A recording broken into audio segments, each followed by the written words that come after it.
समय पहले की बात है। एक गांव में मोहन नाम का एक व्यक्ति अपनी पत्नी सुमित्रा और अपने बेटे राजू के साथ रहता था। हालांकि मोहन बहुत ही परिश्रमी व्यक्ति था। वह हमेशा अपने खेतों में काम करता रहता था। वही उसकी पत्नी सुमित्रा बहुत ही घमंडी औरत थी। मोहन का एक भाई भी था जिसका नाम घनश्याम था। घनश्याम बहुत ही आलसी इंसान था। वह हमेशा आराम करने की सोचता रहता था।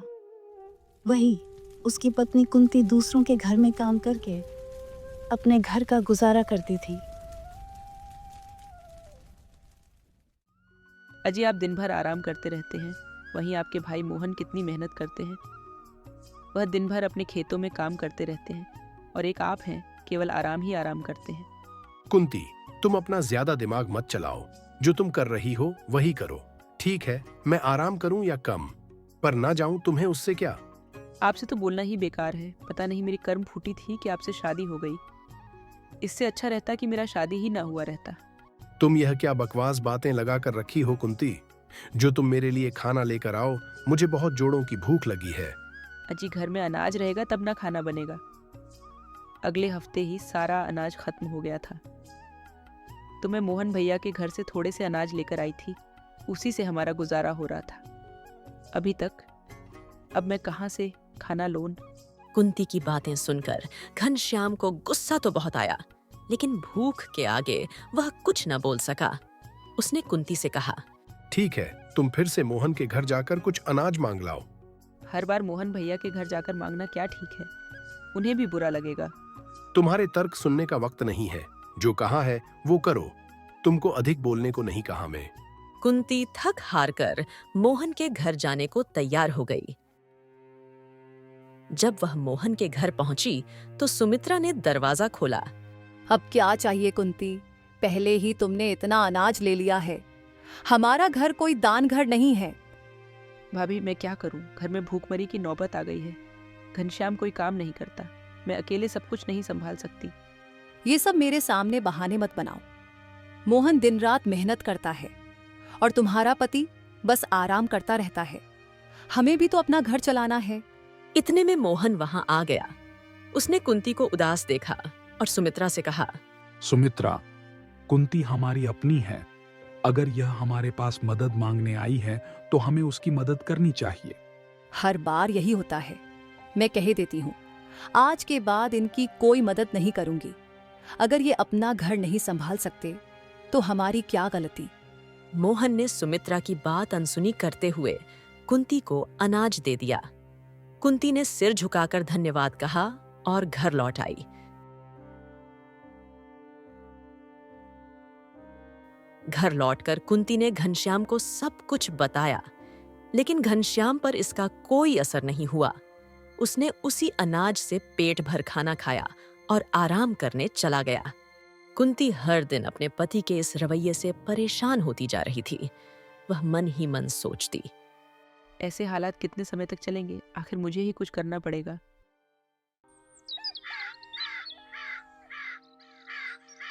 अगले दिन गांव में एक घोषणा हुई। सुनो सुनो गांव वालों, गांव के हर घर का सर्वे होगा।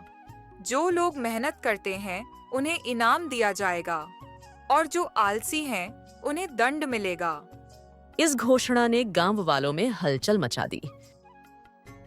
मोहन को विश्वास था कि उसकी मेहनत का फल मिलेगा। वहीं घनश्याम चिंता में पड़ गया। कुंती, अब क्या होगा? अगर मुझे दंड मिला तो मैं कैसे बचूंगा? तुम्हें अब अपनी गलती का एहसास हो रहा है। मेहनत करने वालों को ही इनाम मिलता है, लेकिन तुम तो आराम के सिवा कुछ नहीं जानते। घनश्याम ने पहली बार अपने आलस्य पर पछतावा किया। उसने कुंती से वादा किया, मैं अब से मेहनत करूंगा, खेतों में काम करूंगा और अपने परिवार को बेहतर जीवन दूंगा। कुंती को उसके शब्दों पर भरोसा नहीं हुआ, लेकिन उसने कहा, अगर तुम अपने वादे पर कायम रहो तो शायद हमारा जीवन बदल सकता है। घनश्याम ने कुंती से वादा तो किया, लेकिन वह सिर्फ दिखावे के लिए था। अगले दिन उसने खुद को बीमार बताकर खेत में जाने से मना कर दिया। कुंती, मुझे बुखार सा लग रहा है, आज मैं खेत पर नहीं जा सकता। बुखार? तुम्हें तो बस बहाने बनाने आते हैं, तुमसे कुछ नहीं होगा। बहाने नहीं, सच कह रहा हूँ। तुम ही जाकर कुछ काम कर लो, मैं तो सच में कमजोर महसूस कर रहा हूँ। कुंती समझ चुकी थी कि घनश्याम की यह आदत कभी नहीं बदलेगी। वह गुस्से में घर से निकलकर सीधे मोहन के घर चली गई।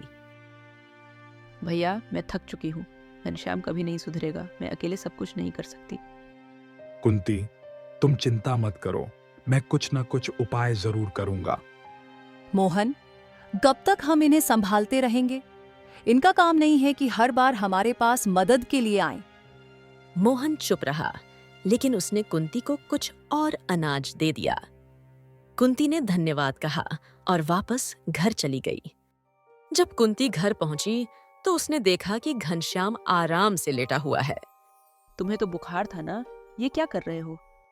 अरे, मैं तो तुम्हें परेशान नहीं करना चाहता था, थोड़ा आराम कर रहा हूँ। तुम जैसे आदमी के साथ मेरा जीना मरने जैसा है। तुम्हें न घर की चिंता है, न बच्चों की और न मेरी। तुम बस खुद की सोचते हो। तुम्हारी बातों का मुझ पर कोई असर नहीं पड़ता, जो तुम्हें सही लगे वो करो। कुंती निराश होकर रोने लगी।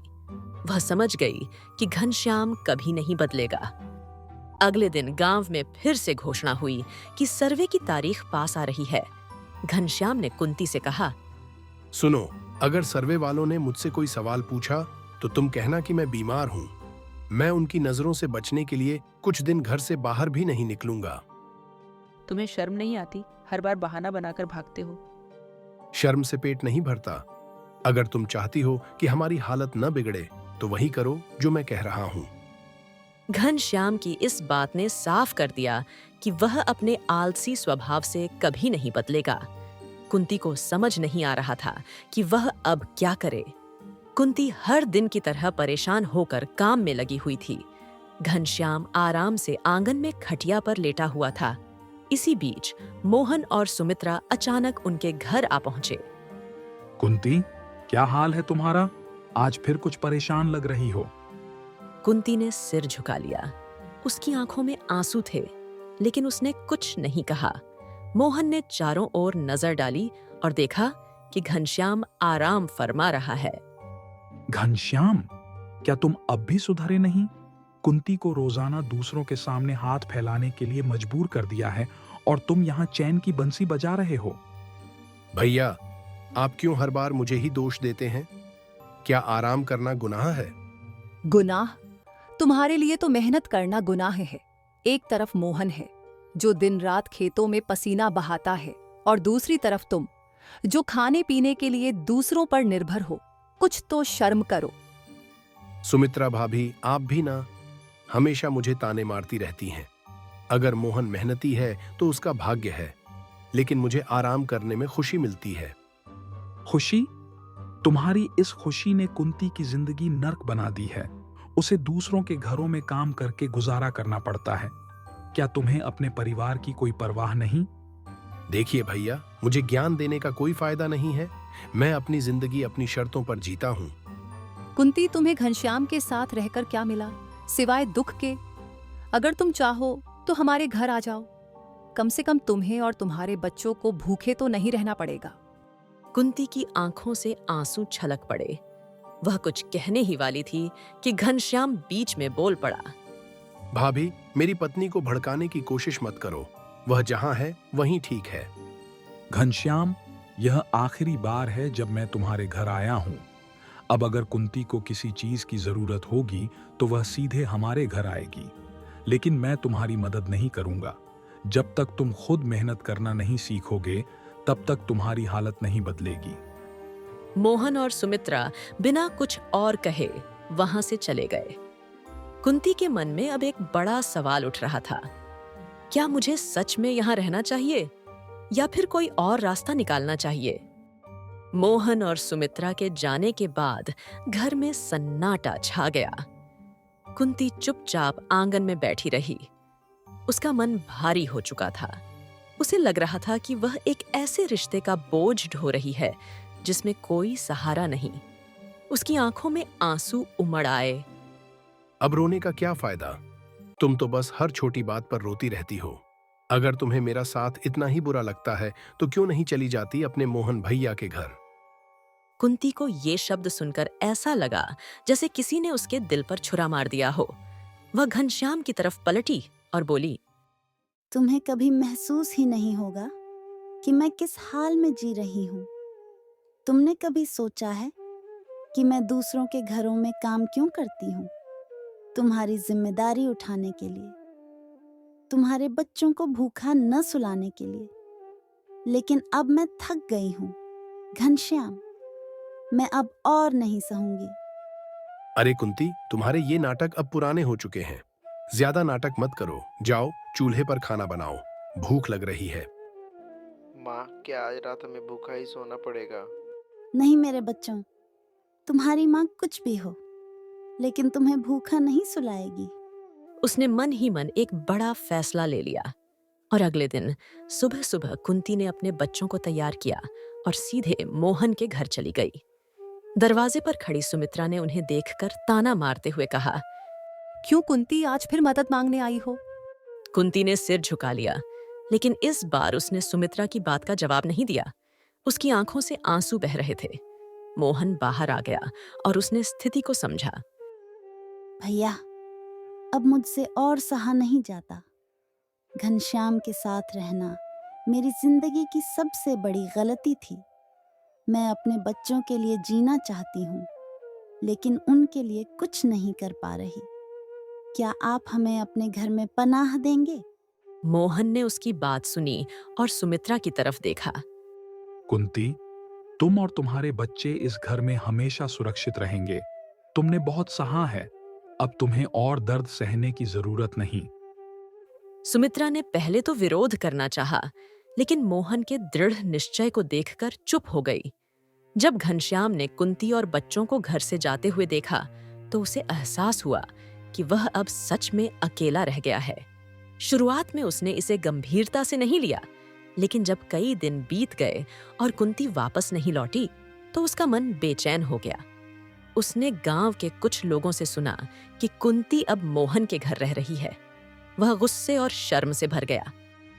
क्या मेरी आलसी आदतों ने मुझे इस कदर गिरा दिया है कि मेरी अपनी पत्नी और बच्चे मुझे छोड़ गए? उसने कुंती को वापस लाने का निश्चय किया, लेकिन सवाल यह था कि क्या कुंती उसे माफ कर पाएगी? कुंती के बच्चों को लेकर मोहन के घर जाने की खबर पूरे गांव में आग की तरह फैल गई। गांव के लोग तरह तरह की बातें करने लगे। घनश्याम को यह बात बहुत चुभी, लेकिन उसने कुछ दिनों तक चुप रहने का नाटक किया, पर उसका गुस्सा अंदर ही अंदर बढ़ता गया। एक दिन उसने ठान लिया कि वह मोहन से सीधे जाकर बात करेगा। सुबह का वक्त था। मोहन अपने खेत में हल चला रहा था। घनश्याम गुस्से में तमतमाते हुए वहां पहुंचा। भैया, यह क्या किया आपने? मेरी पत्नी और बच्चों को मेरे खिलाफ भड़काकर अपने घर ले आए। आप अपने आप को क्या समझते हैं? घनश्याम, तुम्हें सच नहीं दिखता? कुंती ने अपना सब कुछ सहा, लेकिन तुमने उसकी कोई कद्र नहीं की। वह और तुम्हारे बच्चे भूख और दर्द से तड़प रहे थे। क्या तुम उसे अपने साथ रखने के काबिल हो?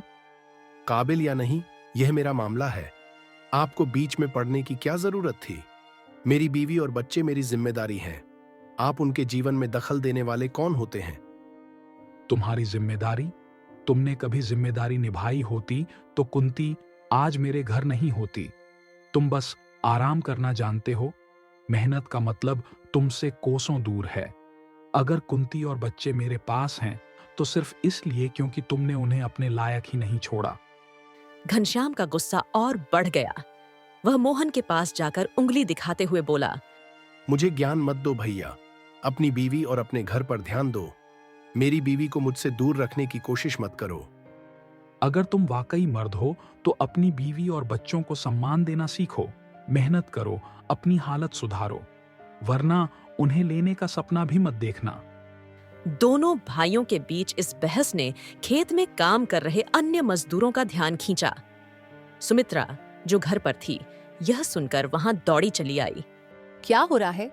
आप दोनों भाइयों का इस तरह झगड़ना शर्मनाक है। भाभी, आप ही अपने पति को समझाइए। वह मेरी बीवी और बच्चों को मेरे खिलाफ कर रहे हैं। घनश्याम, अपनी गलतियां छुपाने के लिए दूसरों को दोष देना बंद करो। कुंती ने जो सहा है वह किसी से छिपा नहीं है, और अगर तुम्हें अपनी बीवी और बच्चों की इतनी परवाह है तो पहले खुद को बदलो। घनश्याम ने गुस्से में वहां से जाने की कोशिश की, लेकिन मोहन ने उसे रोक लिया। घनश्याम, मैं तुम्हें आखिरी बार समझा रहा हूं, मेहनत करके अपने घर को संभालने की कोशिश करो। अगर तुम्हें कुंती और बच्चों को वापस पाना है तो अपने कर्मों से साबित करो कि तुम बदल सकते हो, वरना कुंती अब कभी तुम्हारे पास वापस नहीं जाएगी। आपकी ये बातें मेरे घर को तोड़ने के लिए काफी हैं, लेकिन याद रखिए, एक दिन मैं साबित करूंगा कि मैं अपनी बीवी और बच्चों को वापस ला सकता हूं। यह कहकर घनश्याम गुस्से में वहां से चला गया। मोहन और सुमित्रा ने एक दूसरे की ओर देखा। क्या घनश्याम कभी बदल पाएगा? ये तो वक्त ही बताएगा, लेकिन अगर वह अपनी पुरानी आदतें नहीं छोड़ेगा तो उसे अपनी गलतियों की कीमत चुकानी पड़ेगी। घनश्याम के जाने के बाद मोहन और सुमित्रा अपने काम में लग गए, लेकिन दोनों के मन में घनश्याम की बातें गूंज रही थीं। दूसरी ओर घनश्याम अपने गुस्से को काबू में करने की कोशिश कर रहा था, लेकिन उसका स्वाभिमान उसे बार बार भड़काता। घनश्याम ने ठान लिया कि वह कुंती और बच्चों को किसी भी तरह से अपने पास वापस लाएगा। उसने गांव के कुछ लोगों को अपने पक्ष में करने की कोशिश की। वह लोगों के सामने रोने धोने लगा। भाइयों, सोचिए, क्या कोई भाई अपने छोटे भाई की बीवी और बच्चों को अपने घर रख सकता है? यह तो शर्म की बात है। मोहन ने मेरी इज्जत मिट्टी में मिला दी है। कुछ गांव वालों ने सहमति जताई तो कुछ ने उसे ही खरी खोटी सुनाई। घनश्याम, तुम पहले अपने गिरेबान में झांको। कुंती ने क्या क्या सहा है यह पूरा गांव जानता है। अगर तुम अपनी जिम्मेदारी निभाते तो यह दिन कभी नहीं आता। घनश्याम को यह सुनकर और गुस्सा आया, लेकिन उसने ठान लिया कि वह चालाकी से कुंती को वापस लाएगा। मोहन के घर में कुंती और बच्चे सुकून महसूस कर रहे थे। हालांकि कुंती के दिल में एक डर था कि घनश्याम दोबारा उन्हें तंग करने आएगा। भैया, मैं यहाँ सुरक्षित महसूस करती हूँ, लेकिन क्या यह सब सही है? मुझे डर है कि घनश्याम कुछ गलत न कर दे। कुंती, तुमने जो सहा है वह गलत था। अगर घनश्याम को अपनी गलती का एहसास होगा तो वह खुद बदल जाएगा, लेकिन जब तक ऐसा नहीं होता तुम्हें और तुम्हारे बच्चों को मैं किसी भी तरह की परेशानी नहीं होने दूंगा। सुमित्रा ने भी कुंती का साथ दिया। एक रात घनश्याम ने मौका देखकर मोहन के घर के पास जाकर कुंती से बात करने की कोशिश की। कुंती, बाहर आओ, मुझे तुमसे कुछ जरूरी बात करनी है। कुंती ने उसकी आवाज सुनी, लेकिन उसने दरवाजा नहीं खोला। घनश्याम, अब तुमसे बात करने के लिए मेरे पास कुछ नहीं बचा। अपनी गलती सुधारो और हमें भूल जाओ। घनश्याम यह सुनकर भड़क गया। कुंती, अगर तुम मेरे पास वापस नहीं आई तो मैं पूरे गांव में तुम्हारी बदनामी कर दूंगा। मैं तुम्हें चैन से जीने नहीं दूंगा। कुंती को यह सुनकर डर लगा, लेकिन उसने हिम्मत दिखाई।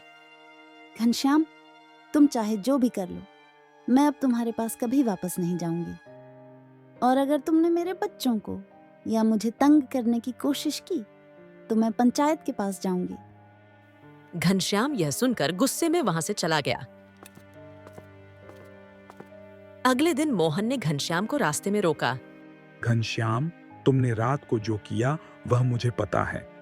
अगर तुमने दोबारा कुंती या बच्चों को तंग किया तो इस बार मैं चुप नहीं रहूंगा।